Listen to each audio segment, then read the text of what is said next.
Hello friends, कैसे हैं आप सभी। मेरा नाम है दिव्या वर्मा और आप सभी हैं मेरे साथ इंडिया के बेस्ट स्टडी चैनल पर, जिसका नाम है स्मार्ट स्टडी 101। दोस्तों, प्रीवियस वीडियो में हम लोगों ने 2 चित्रकार कंप्लीट कर लिए हैं, एक राजा रवि वर्मा और दूसरे अवनींद्रनाथ टैगोर। आज हम लोगों को पढ़ना है नंदलाल बोस के बारे में। ठीक है दोस्तों। गाइज, आप लोगों की प्रिपरेशन को और भी ज़्यादा बेटर करने के लिए मैंने लास्ट में कुछ न्यू पॉइंट्स इंक्लूड किए हैं।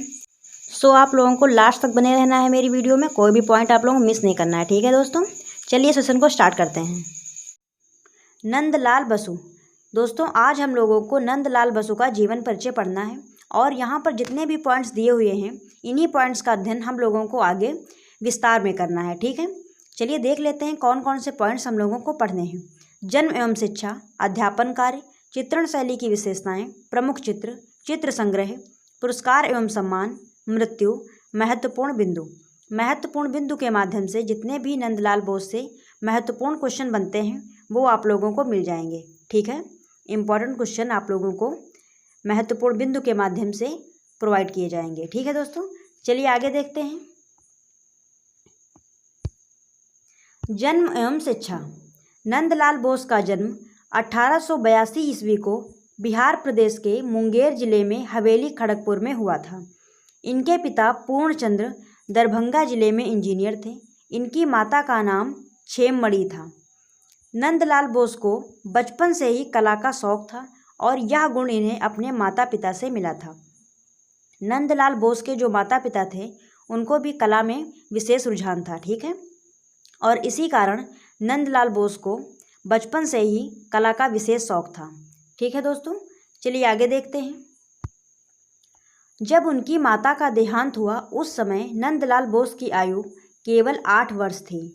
नंदलाल बोस की माता का जब देहांत हुआ था तब वे केवल 8 वर्ष की अल्पायु में थे। ठीक है, काफ़ी छोटे थे जब इनकी माता का देहावसान हो गया था।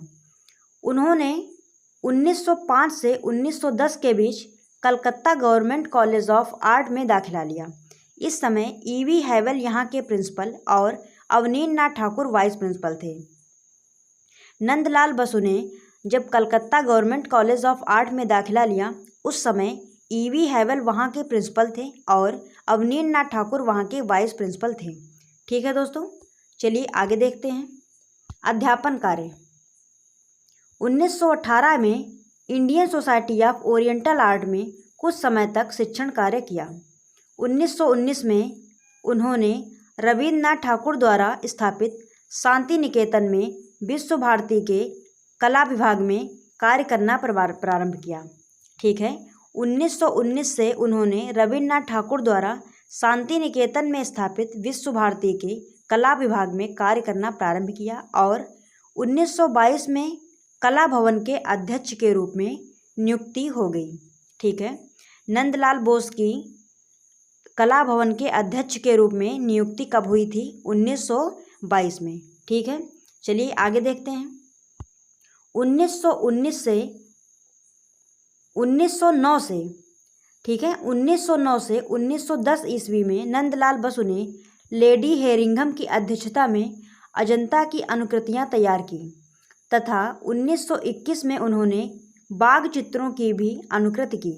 1909 से 1910 ईस्वी में अजंता की अनुकृतियां तैयार की थी और 1921 ईस्वी में बाघ चित्रों की अनुकृतियां तैयार की थी। किसने? नंदलाल बसु ने। ठीक है, नंदलाल बोस 1924 में रविन्द्रनाथ ठाकुर के साथ चीन तथा जापान की यात्रा पर गए, जहां उन्होंने पूर्वी चित्र शैलियों का अध्ययन किया। 1937 में उन्होंने फैजपुर कांग्रेस के पंडाल की सज्जा में सहयोग दिया। जो नंदलाल बोस थे वो 1924 ईस्वी में रविन्द्रनाथ ठाकुर के साथ चीन तथा जापान की यात्रा पर गए थे। ठीक है, और 1937 ईस्वी में फैजपुर कांग्रेस के पंडाल की सज्जा में सहयोग दिया। आगे देखते हैं। चित्रण शैली की विशेषताएं।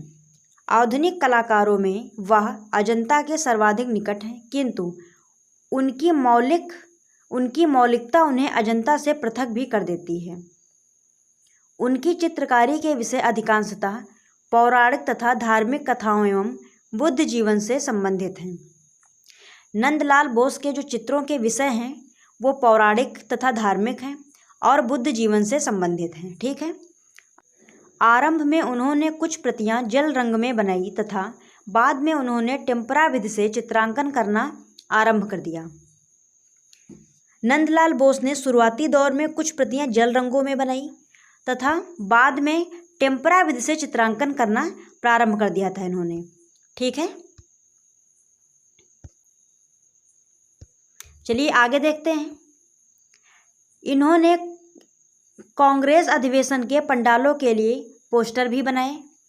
पेंसिल ब्रश द्वारा उन्होंने अनेक कार्डों पर चित्रण किया जिन्हें वे अपने मित्रों, छात्रों और शिक्षकों को भेजते थे। उनकी तूलिका स्पर्श टच अंकन की पद्धति में वस्तु की आकृति, भाव मुद्रा के सूक्ष्म अध्ययन और तूलिका पर अधिकार का अद्भुत समन्वय है। ठीक है। आगे देखते हैं। नेक्स्ट है प्रमुख चित्र। नंदलाल बसु के चित्रों को निम्न प्रकार रखा जा सकता है। इनके चित्रों को यहाँ पर डिवाइड करके रखा गया है। ठीक है। पहला कौन सा है? रामायण तथा महाभारत। ठीक है। इसमें आप लोगों को जो चित्र मिलेंगे वो रामायण तथा महाभारत से संबंधित चित्र हैं। ठीक है। चलिए देखते हैं कौन कौन से चित्र हैं। पहला है आपका सती का देह त्याग जो इम्पोर्टेंट है। दूसरा है भीष्म प्रतिज्ञा। तीसरा है शतरंज खेलते हुए कौरव व पांडव। चौथा क्या है? कुरुक्षेत्र। पांचवा है धृतराष्ट्र और गांधारी। और छठा है श्री कृष्ण और अर्जुन। ठीक है। चलिए आगे देखते हैं। नेक्स्ट आपका पॉइंट कौन सा है? धार्मिक व पौराणिक। धार्मिक व पौराणिक चित्र कौन कौन से हैं? चलिए वो भी देख लेते हैं। बुद्ध व मेमना, बुद्ध और मेमना। और सेकंड कौन सा है? शिव का विस्पान, ये भी आपका इम्पॉर्टेंट चित्र है। और फिर नेक्स्ट कौन सा है? वीणा वादिनी, गंगा अवतरण, महिषासुर मर्दिनी, दुर्गा, मछुआरों के मध्य ईसा, राधा का विरह। ठीक है। ये सारे इनके जो चित्र हैं वो काफ़ी इम्पॉर्टेंट हैं। ठीक है। चलिए आगे देखते हैं। ऐतिहासिक। ऐतिहासिक चित्र इन्होंने कौन कौन से बनाए हैं?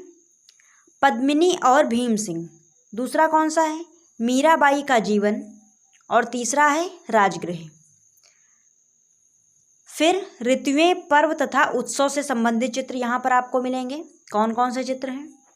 शीतकाल में पद्मापर, बसंतोत्सव, तूफान, पर्वत का कोहरा, नटीर पूजा। ठीक है। ये सारे जो चित्र हैं वो ऋतुएं, पर्व तथा उत्सव से संबंधित हैं। ठीक है। चलिए आगे देखते हैं। राजनीतिक। राजनीतिक चित्र इन्होंने कौन सा बनाया था? महात्मा गांधी की दांडी यात्रा। ठीक है। और फिर आगे कौन सा है? जनजीवन से संबंधित। इन्होंने जनजीवन से संबंधित भी अनेकों चित्र बनाए हैं जो इस प्रकार हैं। ग्राम्य कुटी, सांथार युवती, ये आपका इम्पोर्टेंट है चित्र। ठीक है। याद रखिएगा आप लोग। चांडालिका, दो महिलाएं, सारंगी वादन। ठीक है। ये जो चित्र हैं वो जनजीवन से संबंधित चित्र हैं। ठीक है। चलिए आगे देखते हैं। व्यक्ति चित्र। इन्होंने कुछ व्यक्ति चित्र भी बनाए हैं। कौन कौन से व्यक्ति चित्र बनाए हैं? C.F. एंड्रूज, क्षितेंद्र नाथ मजूमदार का इन्होंने चित्र बनाया है। वीरेन गोस्वामी, अब्दुल गफ्फार खां, हिरेंद्र मुखर्जी। ठीक है। इतने इन्होंने व्यक्ति चित्र बनाए हैं। अगला पॉइंट कौन सा दिया है?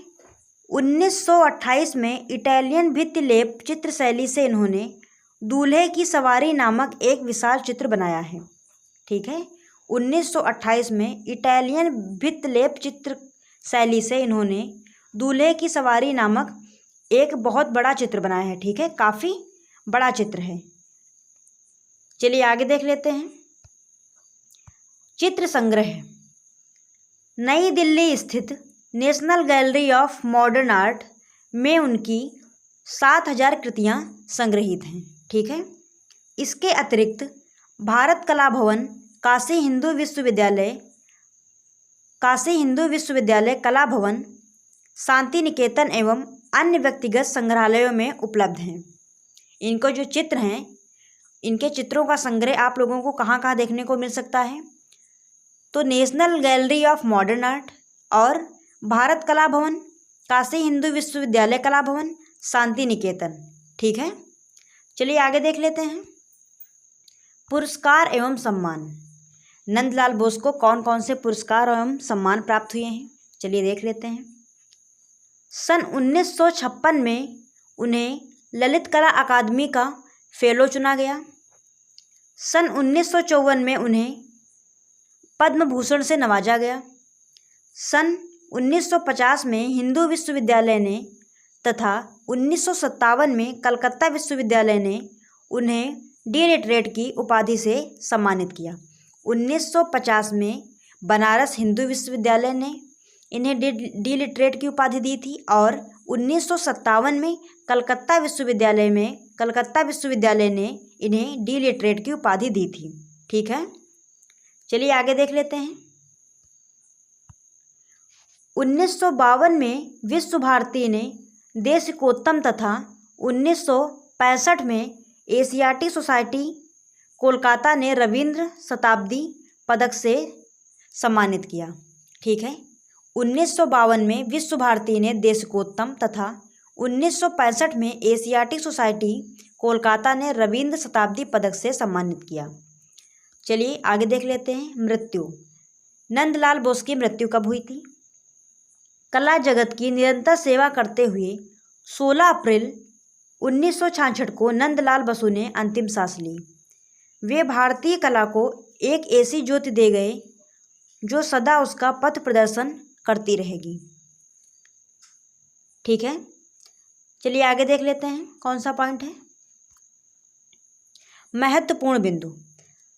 महत्वपूर्ण बिंदु के माध्यम से आप लोगों को इम्पॉर्टेंट क्वेश्चन कराए जाएंगे। ठीक है, चलिए कौन कौन से क्वेश्चन है। पहला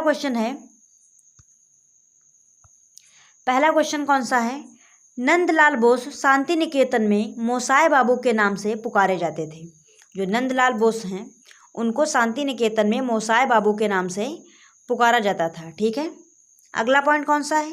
1907 में Indian society of oriental art प्रदर्शनी में उन्हें उनकी पेंटिंग सती के लिए 500 रुपये का पुरस्कार दिया गया। ठीक है, 1907 में Indian society of oriental art प्रदर्शनी में उनकी पेंटिंग सती के लिए 500 रुपये का पुरस्कार दिया गया था। ठीक है, अगला कौन सा पॉइंट है? संविधान के हर पेज चित्रों से सजाने का काम आचार्य नंदलाल बोस को सौंपा गया था। जो आपका संविधान है, भारतीय संविधान, उसके जो पेज हैं उनको चित्रित करने का काम आचार्य नंदलाल बोस को ही सौंपा गया था। ठीक है, ये भी आपका इम्पॉर्टेंट है, याद रखिएगा इसको आप लोग। चलिए आगे देखते हैं।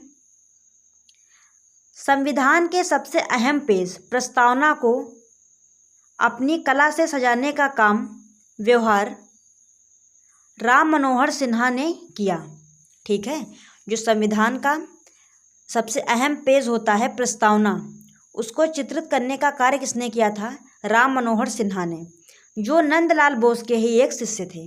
ठीक है, नंदलाल बोस ने कला भवन के कलाकारों के लिए कारु संघ की स्थापना की। नंदलाल बोस ने कारु संघ की स्थापना की थी। अगला कौन सा पॉइंट है? इन्होंने स्याही व पेंसिल का प्रयोग करते हुए असंख्य कार्ड चित्र व ऑटोग्राफ तैयार किए। इस प्रकार के चित्रों का प्रचलन सर्वप्रथम इन्हीं के द्वारा किया गया। जो कार्ड चित्र हैं और कार्ड चित्र व ऑटोग्राफ जो हैं, इनका सर्वप्रथम जो प्रचलन था वो किसने किया था? नंदलाल बोस ने। ठीक है, चलिए अगला पॉइंट देख लेते हैं। बसु जी ने रविंद्रनाथ के काव्य संग्रह व जगदीश चंद्र बसु के विज्ञान भवन के लिए चित्र बनाए। बसु जी ने रविन्द्रनाथ टैगोर का जो काव्य संग्रह है उसके लिए भी काफ़ी चित्र बनाए हैं और जगदीश चंद्र बसु के विज्ञान भवन के लिए भी काफ़ी चित्र बनाए हैं। ठीक है, अगला पॉइंट कौन सा है? 1938 में हरिपुर कांग्रेस अधिवेशन के लिए पोस्टर तैयार किए। नंदलाल बसु ने 1938 में हरिपुर कांग्रेस अधिवेशन के लिए भी पोस्टर चित्र बनाए थे। अगला कौन सा पॉइंट है? भित्ति चित्र को चित्रित करने की तकनीक को नंदलाल बोस ने अपनी पुस्तक शिल्प चर्चा में विस्तार से समझाया है। ठीक है, शिल्प चर्चा किसकी पुस्तक है? नंदलाल बोस की। ठीक, चलिए दोस्तों, आज के लिए बस इतना ही। अगर आप लोगों को मेरी वीडियो पसंद आई हो तो वीडियो को लाइक करें, ज़्यादा से ज़्यादा लोगों के पास शेयर करें। फिर मिलते हैं दोस्तों किसी नई वीडियो के साथ, तब तक के लिए जय हिंद।